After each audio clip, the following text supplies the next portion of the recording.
Bonjour à tous et soyez les bienvenus. En Côte d'Ivoire, un conseil des ministres va se tenir aujourd'hui au palais présidentiel dans la commune du Plateau. Cette réunion gouvernementale sera, comme d'habitude, dirigée par le chef de l'État, Alassane Ouattara. Plus de détails dans nos prochaines éditions.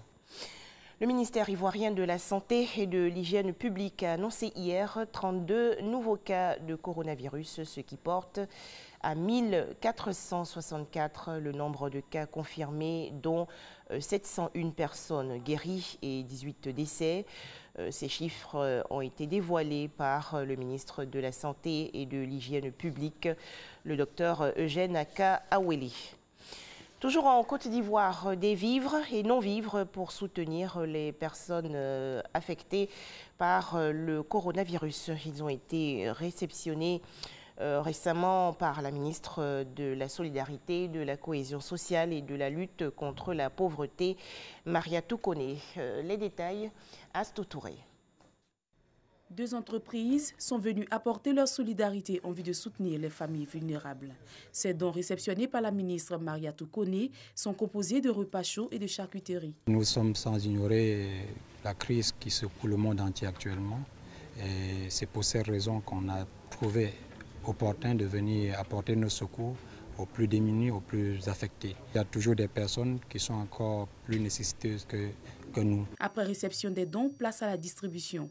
3 régions et 3 communes ont reçu des vivres des mains de Mariatou Koné, ministre de la Solidarité, de la Cohésion sociale et de la lutte contre la pauvreté. Ces dons, essentiellement dédiés aux familles défavorisées, viennent en renforcement des actions déjà menées par les collectivités locales. C'est vrai que les élus localement ont commencé déjà une activité de sensibilisation de toutes les populations d'ailleurs, avec à sa tête le président du conseil. On reçoit ces dons et cela va renforcer déjà tous les dispositifs qui ont été déjà mis sur le terrain. Ces dons vont effectivement destinés aux plus démunis qui seront ciblés afin que, un temps soit peu, ces dons puissent soulager nos populations. Au nom des bénéficiaires de ces dons composés de vivres et de non-vivres figure une ONG caritative. C'est la première fois qu'on reçoit des dons d'une valeur aussi grande. Donc quelque part, je pense tout de suite à ces familles que nous connaissons déjà, à qui nous allons faire la distribution.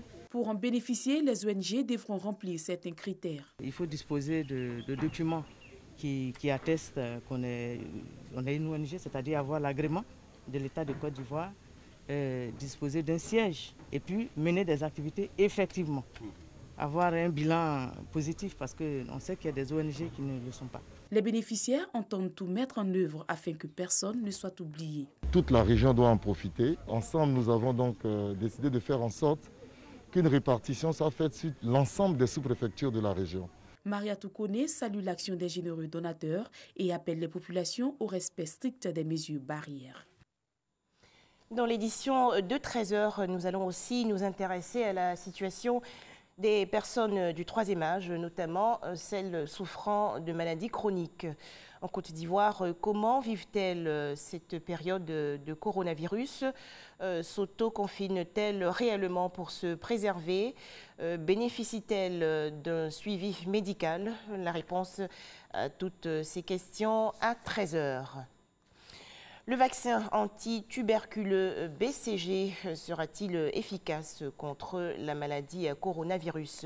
En Afrique du Sud, 500 soignants ont commencé récemment au Cap, dans la région ouest du pays, à tester les éventuels effets protecteurs du BCG contre le Covid-19. L'actualité aux États-Unis, malgré un bilan qui s'alourdit dans le pays avec plus de 70 000 décès liés au coronavirus, l'équipe dédiée à la Maison-Blanche a coordonné la réponse nationale à la crise sanitaire liée au coronavirus va être dissoute. Le pays s'apprêtant à amorcer la réouverture de l'économie. Déclaration hier du président Donald Trump.